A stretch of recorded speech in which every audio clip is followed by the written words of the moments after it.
Hey everybody, thank you so much for checking out this video. It's your girl LB. Welcome to my channel Watch With Me LB, where I give you fun, fresh, and funny rants, reviews, and recaps on my favorite movies and TV shows. Before we get into the recap, baby, if you have not been made aware, they have canceled this show. HBO was like, baby, okay, let's just wrap it up. Go ahead and unplug the extension cords and tell craft services to go on home. I, for one, feel some kind of way about it, okay? We'll talk more toward the end of the video about that, but I just wanted to let the viewers know that this is it. This is all she wrote, baby. We getting 2 more episodes, and that's gonna be that on that. So, baby, the episode opens up. We are still hearing about the woman. The woman is looking at the leaves, and it's autumn time, and she's wondering, you know, what the next step is. She had done all she could. She had done all she could. She had done all she could. Okay, that's what that lady said, not me. I'm not saying that. That is what she is choosing to end the book with. She now has Duncan completely and totally comfortable in the living room of the house. Now, they're not working downstairs in his dungeon, and they're not working in the rat superhighway vestibule no more, outside in the backyard. Now, I will say she has put some ramshackle pieces of furniture in there. She got like a little side table and like a little kindergarten chair and just, you know, some little stuff in there. It don't look like it make no sense, but I did notice that she does not have that conference room table that Aiden had bought her. I don't know what she did with that conference room table. She probably donated it to NYU Law School so they can practice signing things in triplicate on it. Girl, you better make that change. That's what Michael Jackson had told us to do back in the day. You got to start with the man in the mirror and make that change. And Duncan, of course, Duncan is completely and totally shut down and just outdone at her choosing to say those things 3 times and the way she chose to write the book. They seem pretty chummy right now in the living room. And Duncan's personality seems to have popped its head out like a groundhog on Groundhog Day, baby. He got all kind of stuff to say, and he's just very impressed by Carrie. He makes himself quite comfortable and goes in her bar to fix him and her a thing of scotch. Now, we didn't get to see the comfortability like grow, in my opinion. You have to be pretty cool with somebody to just help yourself to their alcohol or like go into their refrigerator. That's like a best friend level, like a I known you a long ass time level of comfortability you gotta have in somebody's home. You're not just like casual professional people to just go in somebody's bar and pull out their scotch. Comment down below and let me know. Maybe I'm just an old ass lady. I don't know. It was at this point in the episode, we're probably maybe 3 minutes in, that I knew what was going to happen. I was hoping that it wouldn't, but I knew that it would. Because whenever we are in a situation where Carrie Bradshaw is in the presence of a man and they are glazing her, like my son said, that's what the kids call it now, when you like gas somebody up, or when you like complimenting them and like really like brown nosing a little bit, they call it glazing, like a glazed donut. Put that in your pipe and smoke it, old people. Okay, I know the lingo now. Okay, anyway, so he's glazing her up. Carrie Bradshaw is going to give that man her vagina. I knew that it was gonna happen before it happened. I kind of spoiled it for those who are not watching the show, but you already know. If you know Carrie Bradshaw, baby, all you got to do is compliment her and make her giggle. She's gonna give you that snatch. I don't make the rules, I just know the rules of the game. But we'll talk about it in a second. Now, y'all, I got a surprise, okay? If y'all are new to me recapping and just like that, I have been here since episode 1 of season 1. And I had a time with Steve. Now, here comes Steve. He walks up to Miranda and is like, you know, you got me so upset when you went and you was yelling at me on the phone and I didn't know where my wallet was and it was a thing and bada bing, bada boom. Who hopped down in your throat and told you to do that with your larynx? Listen, if you're gonna give me Centrum Silver Steve, keep him. I don't want Centrum Silver Steve. I don't want him. It looked like when he goes home, he has one of those recliners that lifts you up because you can't stand up on your own. It's so strange, y'all. And it really made me upset because, again, Steve used to be pulling them back in the day. Steve, call me, bro. This ain't it, Steve. That ain't what I see for you. That ain't what I want for your life. Steve, and just like that, was confusing to me. The actor who plays Steve does have some hearing loss in real life. And so Steve's character has hearing loss in this universe. However, they have turned Steve into what I lovingly have started calling him Mr. Magoo. Okay, Mr. Magoo used to frustrate my spirit. They aged Steve up real bad. He is an octogenarian. I called him a member of the greatest generation that fought for our freedoms, baby, in World War I. Okay, not 2, 1. Steve is here, and he's having dinner at Miranda's house with Brady. Now, you know how I feel about Brady. I don't like that little boy. They are getting along pretty well. Brady's not, you know, being an asshole. He's also not fornicating with nobody on their dining room table, which is great. He said, girl, Miranda, let me just blow your evening, okay? I got somebody pregnant. I know you got questions. I don't have the answers because I don't know that lady. I don't know that lady. I don't know her last name. I don't know how old she is. She don't really want me to get involved with the baby. So, you know, I'm just letting you know because I thought it was the right thing to do. Miranda, of course, has questions. She's freaking out, but she has logical questions. Here goes Steve. Ah! Ain't none of my children ever told me they was having a baby, so I don't know how I would respond. Steve was pissed. Why didn't you wear a condom? You're 20 years old. You're gonna ruin your life. This is fucked up. Why didn't you put a fucking condom on? What's going on, son? If you shrug your shoulders at me again, I'm gonna fucking lay you out. He was mad. He said, Brady, I'll beat the shit out you, boy. Why wouldn't she want to be with you? I know what I'm talking about. I loved your mother. We weren't in this situation. You are, but I loved your mother. It's for, what are you gonna fucking do, Brady? It's fucked up. He was mad. He was hollering and shit. I was like, oh, okay, Steve. I don't know if I ever seen Steve mad like that. Steve was like, you might as well just go live on Skid Row. Baby, you can't come back from this. He told that boy it was definitive. You have ruined your life. Nah, you know, it's a tough situation, but that doesn't necessarily mean that his life is going to be ruined. He cranked that shit up to 12. He was pissed. So Miranda called the girls. Brady got somebody pregnant. So, first of all, let me just say this. Let me get this out the way and I'm going to tell you what happened. I literally couldn't concentrate because what the hell did Miranda have on? I'm trying not to drop F-bombs because I feel like I say the F word too much. What she had on though? She had on like a welcome back Cotter sweater and then like a skirt that didn't have, like, they'd never even seen each other before. The top and the bottom literally would have never come into contact. I just was confused. It wasn't even like a mismatch, like, oh, but I could see where you was going with it. Like, she had got dressed in a dog and then never used her eyes again. I don't know. And then Carrie had on a sweater like Jenny had on when she had posed for them pictures in Playboy, like a college, like collegiate sweater, you know what I'm saying? And then she had on some plaid tights. You know, okay, I don't like it, but maybe that's just me. And then Charlotte was dressed like Miss Howard from Abbott Elementary. I don't even know how y'all even know each other. And that used to be the vibe of Sex and the City. I don't like that currently. So just, you know, comment down below and let me know what you thought about the fashions in this current scene because confusion. I didn't want to, but I'm gonna say it because it's, you know, the show over with now and there's no redeeming what's going on. LTW was added as a way for the And Just Like That writers to make up for the wrongs of what happened in Sex and the City, i.e. no blacks. Okay, no blacks allowed. And at first, she was a part of the group. At first, she was going to lunch. They would go kick it and they would interact. I'm not sure why they chose to completely remove her from this season. Adding her there and using her this way is worse than not having her in there at all. Like, you could have just left her out. Because what's the point of adding a fabulous, smart, well-educated, wealthy, influential black woman? That's how you introduced her to us. And then you don't show us that at all. You show her going from her closet to her kitchen to this editing room where she has no storyline. This season's storyline for LTW has been her husband. That's it and that's all. I don't give a shit about George Washington. I don't care about that man. I'm not here for him. This is for the girls. I don't want to see no man over here, to be quite honest. Unless you fucking this man, I don't want to see him. I'm saying no tea, no shade. The way that they have done LTW's character, now that this is the last season, is highly upsetting. We get a quick scene with LTW where now she got a hamster in her closet from her little girl. The little hamster name is Shirley. And I love that. You know I love an old lady name. That's a classic old lady name. One of my favorite cousins, she was so sweet. May she rest in peace. Her name was Shirley. Okay, so shout out to Shirley's and everywhere.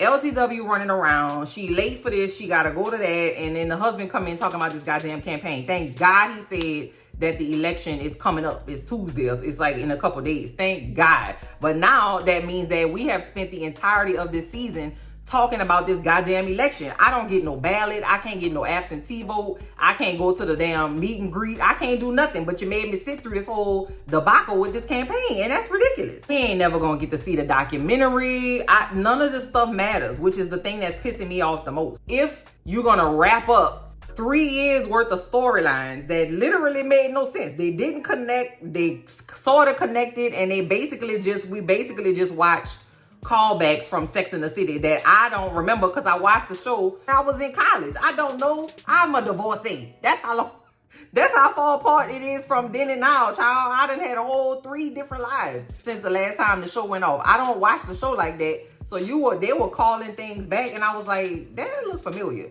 But then that also means that the writing was lazy because you wrote that already. Damn. Oh, this person farting because Miranda farted 17 years ago. They got me hot. I had to break my fan out. Comment down below and let me know if you got a fan like this. Everybody I know got a fan like this. Anyway, they wasted that lady. The moral of the story. They could have kept this lady at her house. We didn't ever need to know about her.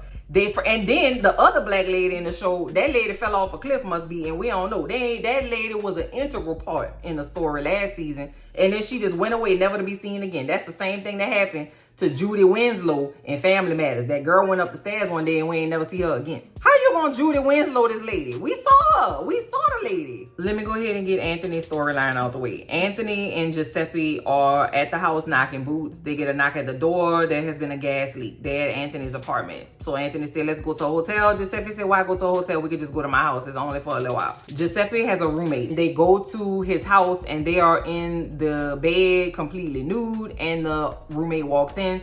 Turns out the roommate is a Geppetto. He's a puppeteer. He makes puppets and he does puppet shows out there somewhere in New York for money. That's how he makes his rent. He's an artist. Okay. The puppet that he has looks exactly like Giuseppe. So of course, Anthony is freaking out. This man is either trying to fuck you or wear your skin. One or the other, it ain't no in between. So then through the course of some shenanigans, Anthony says, let's go ahead and move in together. And Giuseppe said, no, it's too early. I don't want to ruin nothing that's good like it is. Let's just go ahead and wait. And then Giuseppe goes to the bathroom to see that the roommate is rubbing one out to the puppet who looks like Giuseppe. And it freaks Giuseppe out, and they decide to move in together. Nope, I don't need that, nor do I want that. I don't want to see nobody jerking off to no puppet. You know, shout out to the puppet community. If that's what you into, that's what you into. I ain't judging you. I'm just saying, keep that shit away from me. Now we go over there by Charlotte. Charlotte has won a psychic energy cleanse from a silent auction that she was in, trying to do her psychic situation online, okay? And she's not able to do so because she's renovating her foyer, and Harry is there being obnoxious. So the people outside working, so she asked them to stop. Then she go inside and Harry is yelling at a sports game because that's what they had him do. I'm not sure why that man could shut the fuck up for a little while she do her thing. And then also Rock and that random son of LTWs are outside her door tap dancing because they are in a play together. And that's the only place in the world, literally, that they could go to tap. They couldn't go nowhere else. So when Charlotte asked everybody to shut the front door, nobody listens to her. Also, on top of that, the psychic energy lady got a fucking attitude. I know I said I was gonna stop with the F-bombs. They just come out real smooth for me. Anyway, the lady got an attitude. Girl, the clock is ticking, honey. Bitch, I won you at an auction. You had better relax. I bought this microphone for karaoke night with me and my boys. I fear that y'all are in trouble. I'm gonna break this thing out all the time. I was born to talk into a mic. Are you kidding me? I won karaoke night with Father Figure by George Michael. Okay, shout out to George Michael. I love that. This don't have nothing to do with nothing. No, I love George Michael. The psychic energy lady begrudgingly decides to reschedule it because she got too much going on in her house. All right. I will never be a fan of being treated poorly when I have spent my money for something. I also don't wait a long time either. Like if I have an appointment for something and you make me wait any longer than 25 minutes tops, I'm out. Get it together. Don't make me wait. Cause love won't let me wait. Sorry, cousins. I love you. But it feels so good to talking to him. Everybody should get one. So we get a quick scene, which actually was my favorite scene in the episode, which is shocking to me because I don't even like this man. But anyway, Sema over there by the gardener, by Adam's house. He has a beautiful rent-controlled apartment in New York City with fantastic views for $900 a month. I know somebody would murder that man for that apartment. He's showing Sema around the place. You know, his mama used to live there with he and his sister, and his mama passed away, and Sema's like, oh, I wish I could have met her. And so he said, girl, you can. Let me take you to her right now. So he takes her to the kitchen, which is so super cute. Way cuter than Carrie's kitchen. He has a, I think it's a pothos plant, an ivy plant in there that he gave to his mom when he was 7, and it's still kicking. It's growing up all on the walls. He looks like he takes good care of the plant, and he's like, this is my mom in a nutshell. You know, it was nice. Like, look at a little color. Add a little color to the characters. You know what I'm saying? They just be throwing people in all that. We don't know shit about these people, but I know a little bit about Adam now. That's nice. That was cute. Sema go to drinks with Carrie, and she is making a mountain out of a molehill because, you know, she said that he gonna have mommy issues, but the lady dead, and she can't complete with a dead plant lady. Sema kind of insinuates that, you know, Carrie and Duncan could be something more because Carrie mentions to Sema that she's going to meet Duncan for, you know, to go work on their little book. She starts to tell Sema about how Duncan sees her as intelligent and not just sexy, or not just somebody to just, you know, one night stand or drag all around town for 30 years, big, okay? She likes the thought of being seen as intelligent. Pause. I feel like Carrie, girl. I swear that I do. Has Carrie presented herself as someone who should be thought of as intelligent? I don't know. Comment down below and let me know. Every time we see Carrie, she's never her authentic self. When she meets these men, she wants to fit into what she thinks they like. So if she meet a nerd, she'll be like, oh my God, I love anime. I have seen every Marvel movie, and I cosplay on the weekends. And with Duncan, she didn't do that because her head was all up Aiden's ass, and she was in danger of being murdered, and she didn't know it because he's a what? Serial killer. Yes, correct. So she didn't have that to worry about. She just was normal. She just, you know, said what she thought. She should have been doing that for the last 30 years. That boy Big had you at the house listening to old ass records, cooking salmon and shit every day. You ain't never used your kitchen before in your whole ass life. You used it for storage. So because you wanted to fit into what Big old ass wanted to do, you was listening to Moon River, making salmon and going to the grocery store. That's not Carrie Bradshaw. Carrie Bradshaw don't eat. She does not use her back teeth. And we could have been spending this entire season with Carrie being Carrie and literally not even worrying about what a man thought, what a man wanted, what a man said, what a man did or did not do. So now she's like falling for this man that is doing the bare minimum. Again, she is accepting the bare minimum. Let's be real about that, okay? The man is treating her like a human being and asking about her thoughts and her opinions. That's literally the basement level, child. He's treating you like a person. She's like, oh my God, this is something that I've never experienced before. How sad is that? You know what I'm saying? Could have been exploring Carrie as a fully grown ass wealthy woman who don't give a shit what a man thinks or wants. I'ma use you so you can grease my peach, okay? Because we got to have a little sex up in here because that's what we come in here for, because we all creeps. Let's be real about it. We could have had other things to explore. Did we get that? No. And I'm aggravated about it because the show is over. So now Carrie about to give her vagina away to this man who again is doing the bare minimum to me. Comment down below and let me know. People are really excited about the episode and they're really excited about Duncan. I'm not here for Duncan. I mean, you know, breathe the peace. You know, do what you gotta do, anything. But I'm not here for like, oh my God, this is something young, fresh, and new, and I can't believe it. Because it ain't shit. It really ain't shit. All he did was ask the lady what she thought, and she told him.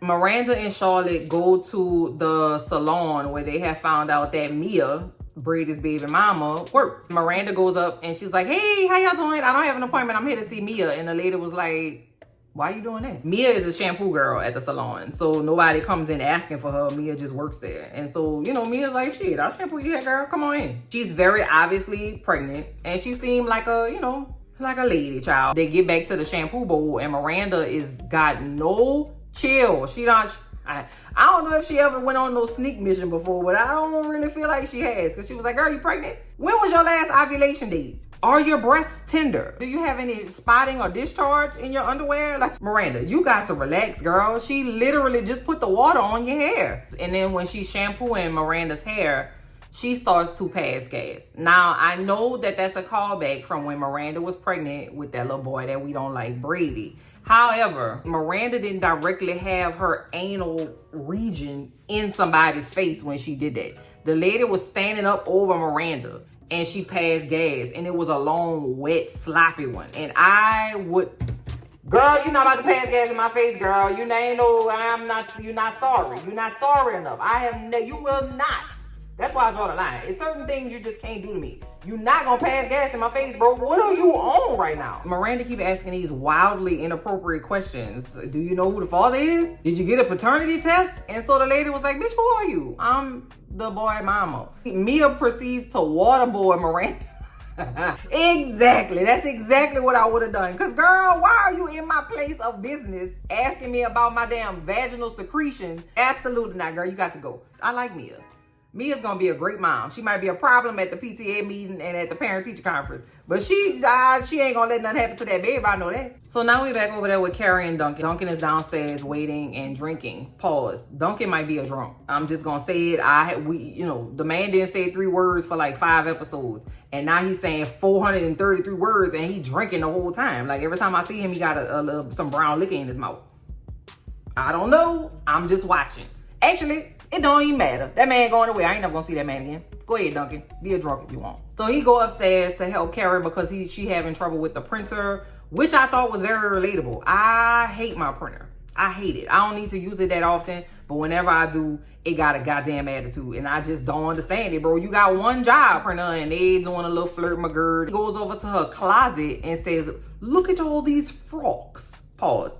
I know I got some British cousins and British adjacent cousins that watch this channel. Do y'all say frocks? Is that like a word y'all actually say? I don't know. I just feel like y'all would say clothes. Like, I feel like they made him extra British on that. Like they sprinkled a little bit of extra, like, juices and berries from like Queen Elizabeth on there. You know what I'm saying? I don't know. It just was like, why did they do that to that man? I don't know. Anyway, and then she takes him to the room where she keeps her shoes. Okay, all right. Duncan goes in the room and he sees her shoes, and he's just, I'm telling you, his eyes were big. He was smiling. He put his hands in his pocket and was just kind of looking at Carrie for like, a couple seconds and was like, aren't you a fairy tale? At this point, I was like, okay, well, maybe nothing's gonna happen between Duncan and Carrie because he doesn't fancy her that way. That's what the British people say. She's not fit. I know y'all say fit. I learned that from Ted Lasso. Anyway, I'm not trying to label nobody. I just thought that that's the kind of vibe I thought that it was, I thought that's where we were going with it. And I didn't know what was gonna happen. I was like, oh, y'all about to surprise me. He picked up one of her shoes and put it to his ear like a phone. He was like, mommy hasn't worn you out. And I was like, okay, well, maybe he got like a foot like fetish or whatever. I don't know. I didn't know what to make of that scene. It didn't give to me what I think they were trying to make it give, but again, I'm dead on the inside, so it could be me. Comment down below and let me know what you thought of this whole scene. So he asked her to go to a party, like a publishing party, like a party that his publisher is sponsoring, or a publisher party shindig or something. I don't know, child. So she says that she'll go with him to this party. Okay. LTW's house is in shambles because her daughter, who left her hamster Shirley in LTW's closet / office, let the thing out for a walk. I don't know if you know anything about hamsters. Them little shits are like little slippery ass cats or something. Like, you can't never get them. And LTW is screaming at the little girl. How could you be so stupid? You let her out for a walk. We're never gonna find it. He could die. I'm not exaggerating. That's what that lady said. It just so happened that LTW's mother-in-law, the one that I will absolutely put in a senior citizen's home and never visit her again. The lady is like, is this how you speak to your children? I don't know. It just is frustrating. And I already done explained to y'all why I'm frustrated with how they wrote LTW's character. I don't know that what we've seen of LTW would lead us to believe that she would speak to her child that way, even in anger. Comment down below and let me know what y'all thought about that. I would definitely freak out if I had a hamster in my house. So are y'all ready for the bullshit right quick? Cool. So Sema is spending the night at Adam's house and she goes for a smoke. They got a window where his plant mama is. and then they got another window where ain't shit in front of the window. Nothing is there. Nothing is there. Sema goes to open up the window to have a smoke where the plant mama is. For some reason, that girl had like a little shock to her system, and she said, ugh, and pushed the plant out the window. She didn't get a chill. She didn't, like, you know, step on a little Lego or something. She wouldn't be no Legos in there because she don't have children. But if you ever stepped on a Lego, you know what I'm talking about. Nothing happened to the lady to make her respond in such a way that she would knock this plant out the window. And you know what? Let me wrap this up. Let me wrap her up. So later on, he comes to her office because she's been ignoring his calls. He has planted clippings of his mom at her office. Why? They don't know each other like that. Did you ask that lady if she wanted to go over there to see my office? If I'm a plant lady, don't put me in no sterile ass office. I got to be hearing about percentage points and zip code violations and civic panels. And I don't want to, that ain't how I want to live, bro. I was in a nice artist loft. Now you put me in a shared office space downtown Manhattan, I would be pissed. But I would probably kill myself if I was a plant mom. I'm gonna shrivel up and die. Don't put me in no goddamn office. That lady had a pristine prime view of downtown Manhattan. Now you put her on a bookshelf facing a wall. I would be pissed. Would you like a second round of bullshit? Cool. Charlotte has nowhere to go in the world to do her psychic energy cleanse. Okay, so she go to Carrie's house. Carrie tells Charlotte about how her and Miranda got into it at the party that could have been an email that one time. She got defensive about Miranda asking her about Duncan being something more in her life. Charlotte was like, well, is he something more in your life than just a writing partner? And she's like, why does everybody keep asking me if something is more? Because you keep fucking talking about him, lady. Like, listen, if you don't want to talk about him, don't talk about him. It's real simple. Why does everyone keep bringing up Duncan? I'm sorry. You don't have to yell into a mic because the mic does the work for you, L. Damn, are Carrie Bradshaw mom and daddy alive still? Did they die? Does she have parents, or did she just come up from the ooze like a goddamn like primordial situation? Like where she came from? Because I would like to talk to her mom and daddy to see what the hell they did or did not do to make that lady that way. Carrie says, oh my God, if something ever happened between Duncan and I would never hear the end of it from Miranda. Charlotte looked Carrie dead in the eye and say, fuck Miranda. Fuck Miranda? Why would you say that? Why would you choose the two words, fuck Miranda?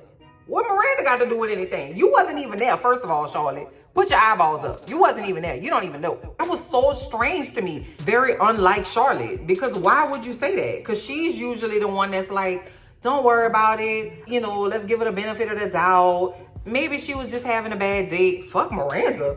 Comment down below, cousins. Let me know. Get your microphone out. Let me know what you thought about it. That was wild to me. Charlotte does her little energy cleanse and the lady still got an attitude, but then she asked Charlotte, you know, what she need cleansed, and Charlotte starts getting emotional about how she wasn't able to communicate or have any support or, you know, vent to anybody about Harry's cancer diagnosis, treatment, and recovery. And the lady turns her camera on. Now pause. I have not done my Googles on this. I know y'all have because y'all be in them internet streets. Is that Where You Lead, I Will Follow? Is that the lady that wrote that song? I know that's somebody. I just don't know who that is. Where you lead, I will follow anywhere that you tell me to. If you need me to be with you, I will follow where you lead. I love Gilmore Girls. My sister loves Gilmore Girls. She would be a Gilmore Girl if she could. She would move to Stars Hollow. She would go to Stars Hollow High, and that lady is 32 years old. Congratulations, we have made it to election night. Y'all have been such a great support for me because y'all know this thing has frustrated me down to my bone marrow. It is election night, and Herbert Walker Jr., what's his name? Herbert Wexley? Yeah. Who is Herbert Walker? Is it George Herbert Walker Bush? Is that what I'm getting at? I don't know who Herbert Walker is, child. His family is dead. They hyping him up. They go in the elevator and they close the doors and everybody's pumped. But then they open the doors, everybody depressed because he lost. Thank God it's over. Here go his raggedy mama. How could you ever enter a race if there was a chance you would lose? You don't know how races work, lady? That's how a race works. Shady Pines, ma.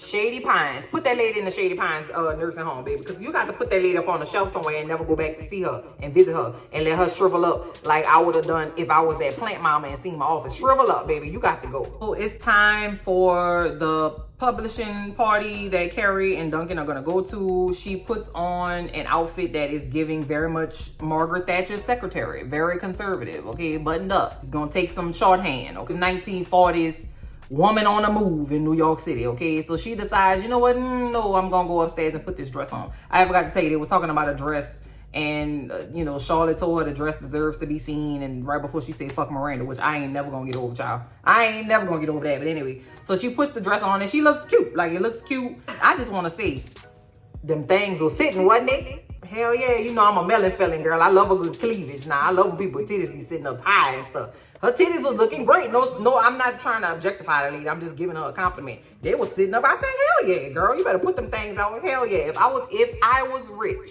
first I would get a breast reduction. Second, they gonna be out more than me. They gonna be like, girl, L, get up. We gotta go. And I'm gonna be like, titties, chill. Titties gonna be in the city. She goes into the party. Everybody in there is wearing black. I'm telling you, it looked like a repast. But then when she walks into the place, the publisher who's with Duncan goes, it's Carrie Bradshaw. Calm down, lady.